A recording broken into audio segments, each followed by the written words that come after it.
Sungguh tega, seorang Kapolres nonaktif di Ngada, Nusa Tenggara Timur diduga melakukan tindakan asusila terhadap anak di bawah umur.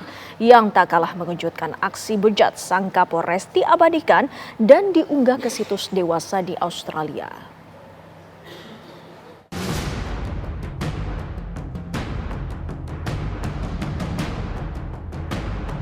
Seorang Kapolres nonaktif di Ngada, Nusa Tenggara Timur yakni AKBP Fajar Widya Dharma Lukman Sumaatmaja diduga melakukan tindakan asusila terhadap anak di bawah umur. Kejadian pelecehan terjadi pada Juni 2024 silam di salah satu hotel di Kota Kupang. AKBP Fajar disebut memesan anak berusia 6 tahun melalui seorang wanita berinisial F dengan imbalan 3 juta rupiah. Terbongkarnya aksi bejat AKBP Fajar setelah video asusila tersebar di situs porno Australia. Pihak otoritas Australia yang melacak video tersebut menemukan lokasi pembuatan. Pihak otoritas Australia lalu berkoordinasi dengan Divisi Hubungan Internasional Mabes Polri dan Kementerian PPA. 20 Februari lalu, AKBP Fajar langsung diamankan Propam Mabes Polri dan dibawa ke Mabes Polri guna pemeriksaan. Itu saya tidak mengerti, tapi itu Mabes Polri yang mengamankan dan sudah dibawa ke Mabes Polri. Sekarang biar nanti Mabes Polri yang tahu kasusnya, saya juga tidak tahu. Polisi pun telah memeriksa sedikitnya 9 orang saksi. Untuk sampai saat ini total sudah di sini 9 saksi. Korbannya berapa orang, Pak? Korban 1 orang. Korban adalah seorang anak yang berusia 6 tahun. Hingga kini pelaku masih ditahan di Divisi Propam Mabes Polri. Dari Kupang, Nusa Tenggara Timur, Fritz Floris, TV One mengabarkan.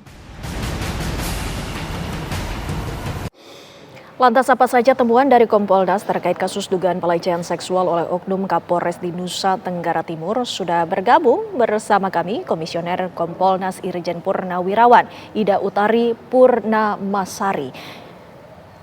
Selamat sore Ibu Ida. Selamat sore Mbak. Bagaimana kabar? Baik, Ibu Ida, kami ingin mengetahui sampai dengan saat ini bagaimana pendapat Kompolnas terkait dugaan tindakan asusila yang saat ini dilakukan oleh Kapolres Ngada. Ya, begini Mbak. Tindakan asusila yang dilakukan oleh siapapun itu sudah bertentangan dengan Undang-Undang TPKS. Artinya dia melanggar. Apalagi ini pelakunya adalah seorang oknum anggota Polri dan seorang Kapolres yang sudah memahami betul tentang undang-undang ini. Artinya bahwa ada sesuatu yang saya pikir di luar nalar seorang Kapolres, seorang anggota Polri yang memahami tentang undang-undang ini, tapi dia sudah sebagai pelaku, terduga pelaku. Oleh karena itu, dengan adanya informasi yang diterima oleh kepolisian berkenaan dengan informasi yang dari Australia tersebut, maka terima kasih Propam sudah bergerak cepat untuk melaksanakan tugasnya, melakukan pemeriksaan kepada Kapolres. Dan sekarang Polres sudah dilakukan pemeriksaan di Propam,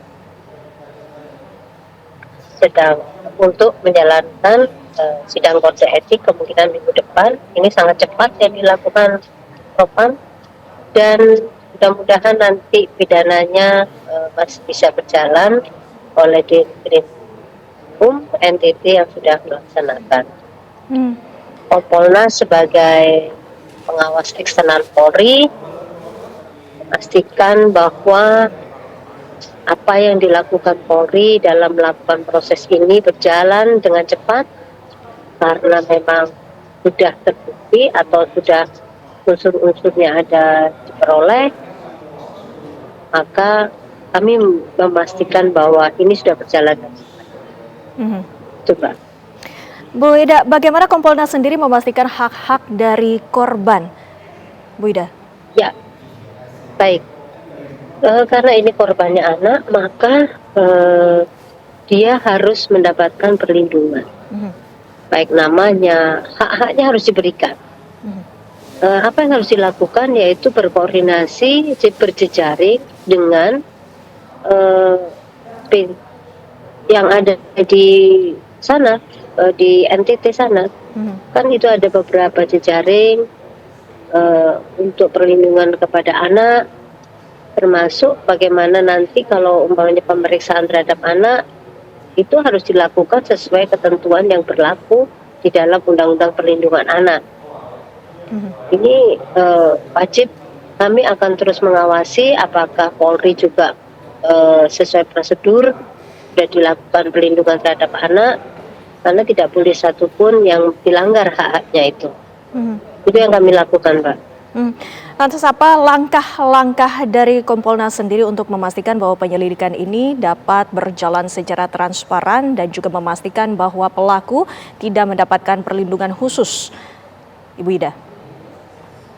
Ya, kasus ini sudah terbuka, semua orang sudah bisa melihat, bisa mengakses. Tidak mungkin lagi Polri menutup-nutupi, dan itu tidak mungkin dilakukan. Apalagi semua sudah melakukan pemantauan, baik Kementerian PP, kemudian ada dari Kompolnas khususnya, Propam sudah mengangkat. Pada saat nanti sidang KKEP, Kompolnas akan mengawal. Kami sudah koordinasi dengan Propam kapan pelaksanaannya, dan kami minta segera dilakukan sidang KKEP. Kami akan hadir dan mengawal kasus ini dan memastikan bahwa kalau memang terbukti yang bersangkutan ini melanggar atau memang melanggar undang-undang PPKS, bahkan dia juga melanggar, terbukti positif narkobanya, maka ya hukuman yang paling berat, karena dia seorang anggota Polri. Baik. Anggota Polri itu di dalam ketentuannya kalau melanggar atau melakukan tindak pidana, maka dia hukumannya lebih berat daripada masyarakat sipil. Baik. Itu, Mbak. Baik, terima kasih Ibu Ida Utari Purnamasari waktunya bersama kami di Kabar Petang. Selamat sore, Bu. Baik. Saya minta juga TV One